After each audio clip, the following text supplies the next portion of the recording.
Mais il faut pas le licher, le parler de nom. Et le mieux, c'est de l'incliner comme ça. Voilà. Ok. Ok, ça va. Alors, cette voiture, elle vient d'une concession. Je crois que c'est la concession Maserati qui se trouve au niveau de la chapelle des Fougeresses, sur l'ancienne route, la route du Nord, ancienne route de Saint-Malo. Maserati et Lotus. Alors c'est Maserati, alors le logo c'est bien ça officiellement, Maserati et Lotus. Voilà. Voilà. Donc, très beau bouton d'ailleurs. Hein. Alors CLG. CLG Auto. En fait, on a beaucoup d'automobiles parce que moi je suis en Maserati Lotus la Rennes. Ouais. Et on est aussi implanté dans le sud avec Antique Monaco. Et récemment concessionnaire Maserati Antique Monaco. Les deux sont d'accord. Dans le même groupe. D'accord. Ça fait combien de temps que vous êtes dans la région rennaise? Ouais, non, mais le groupe, la concession. 3 ans, Ouais, ça fait 3 ans. Ça fait 3 ans et demi que Maserati est implanté et 1 an et demi pour l'acquisition de la Lotus. D'accord. Alors bien sûr, vous vendez des Lotus, c'est normal, une concession Lotus. Vous vendez aussi des véhicules de prestige, d'occasion, de toute marque. On peut trouver quoi en ce moment chez vous pour faire comme ça? Ferrari, Lamborghini, Bentley, voilà, plus ou moins récente. C'est ça. Voilà. On a aussi de l'ancienne. De l'ancienne, par exemple? Lotus et vitesse 2, Maserati Lotus, 328 vitesses. D'accord. C'est un peu tout. Les affaires marchent bien? Ça va. Ouais. Bon, allez-y, hein, si vous ne connaissez pas, allez les voir, vous serez bien reçus, je pense. Hein, voilà. Alors cette voiture, c'est une... je ne peux pas tromper, une Evora. C'est ça. Voilà. La dernière version, on va attendre que les motos passent. Bon, le bruit. Alors là, l'Evora, je ne me rappelle plus, elle est sortie en quelle année l'Evora, les premiers modèles? Ça remonte déjà un moment déjà? 2008. 2008. Ouais, j'avais dit 10 ans, bah oui, on n'est pas loin. 2008 pour les premières versions, elle continue d'exister. Et là, on a un modèle un peu spécial. Alors, regardez sur les côtés, c'est marqué, GT 410 Sport. Alors, ça veut dire quoi, 410? 410 chevaux. C'est tout simplement 410 chevaux. C'est pas mal déjà. 1300 kilos. 1300 kilos. Un peu de poids pour une Lotus. Alors, il y a des détracteurs, je les entends déjà, les oreilles sifflent. Ouais, mais une Lotus, en principe, c'est léger. Là, on n'est plus, on est au-dessus de la tonne. Alors, bien sûr, il y a l'Élise qui est plus légère, même si elle a pris aussi du poids. Mais là, on est sur vraiment un autre modèle, plutôt une GT. C'est ça. Plus sur la GT, plus confort. Ouais. Plus luxueuse, mieux finie. Voilà, c'est fini. On peut faire de la route avec, ça suffit. Une Élise, une exige, avec mal au dos, puis de sensation. Bon, qui c'est qui a une Élise là? Bon. Non, t'as pas mal au dos au bout de 300 km? Non, non, ouais, mais c'est vrai, et plus confortable. Voilà. Incomparable. Voilà, incomparable. Faut remettre les choses à leur place. Hein. Il y a l'Élise, et puis il y a les Bora. Il y avait même le repas, je sais pas, il existe encore le repas? Non, elle a arrêté. C'est Alors, grand tourisme. D'accord. Alors, au niveau du moteur, bien sûr, le moteur est central. C'est ça. Alors, c'est quel type de moteur qu'on a là-dessus? Alors, c'est un Un V635 de chez Toyota. Hein, ça fait déjà un moment qu'il est installé sur cette voiture, je crois.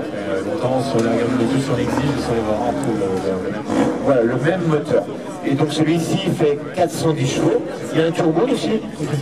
Un compresseur. Ah, là qui dit c'est quoi? C'est pareil? Non. Alors un turbo, pour faire simple, ça marche avec les gaz d'échappement, n'est-ce pas madame? Les gaz d'échappement, un turbo. Alors qu'un compresseur, lui, il fonctionne comment? C'est mécanique. Voilà. Ça prend plus de chevaux que moins de chevaux. La mécanique, ça bouffe des chevaux quelque part. C'est plus différent. C'est un comportement moteur en plus linéaire. Ah. D'accord. C'est beaucoup plus. Le compresseur, on a de la puissance plutôt. On peut ouvrir la voiture, on peut inspecter l'intérieur.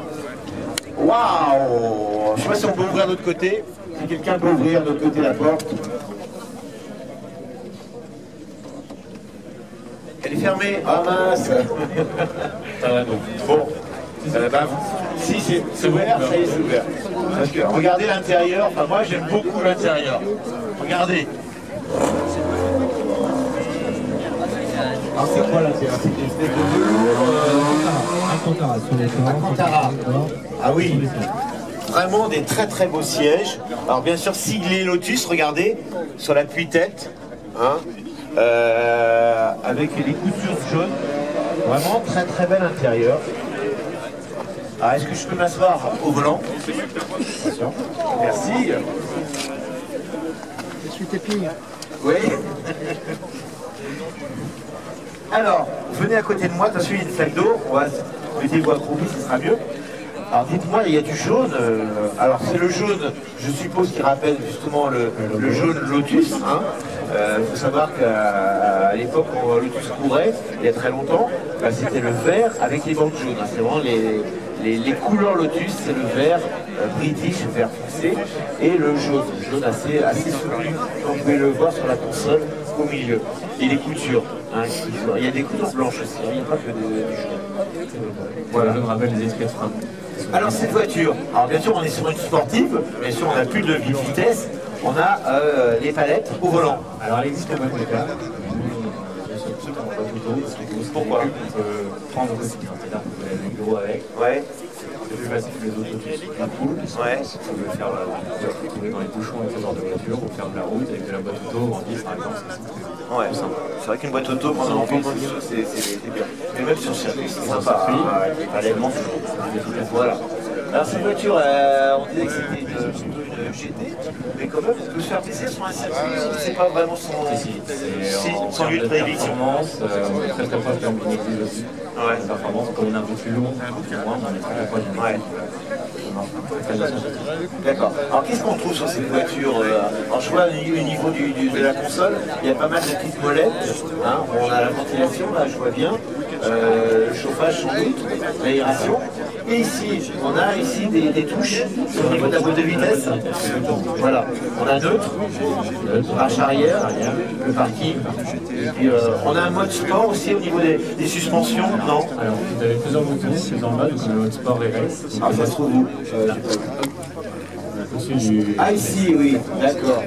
Donc là je vois un mode sport, et là ça raffermit au niveau des amortisseurs de suspension. Les suspensions, ça change la réactivité de la pédale d'accélération, D'accord. la cartographie du moteur.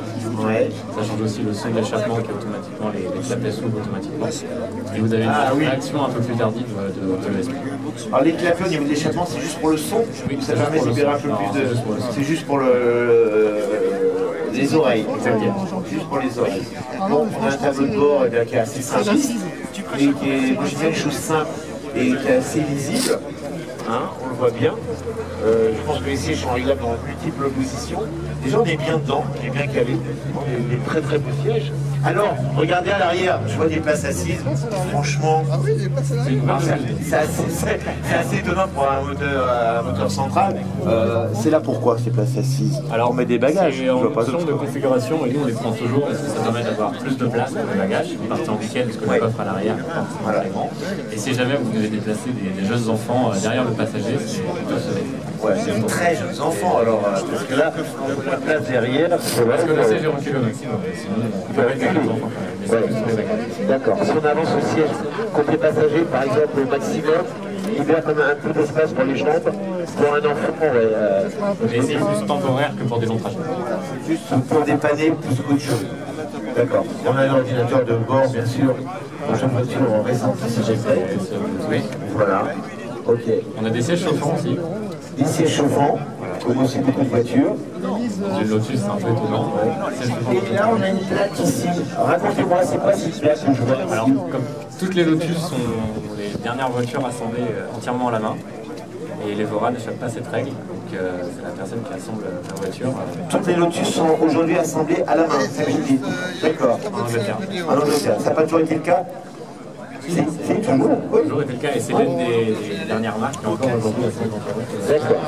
Je pense qu'il y en a d'autres, hein, Aston Martin, je pense qu'il y a un modèle, voilà.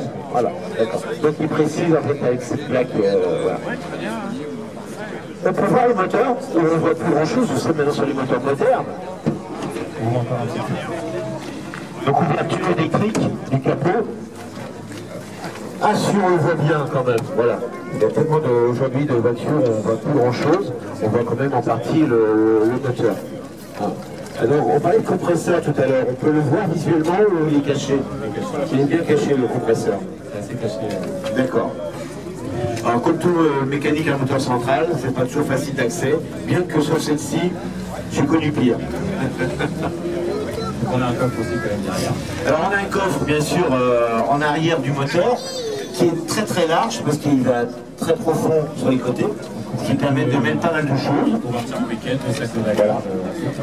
Par contre, au niveau des calories, je pense que ça doit bien quand même chauffer.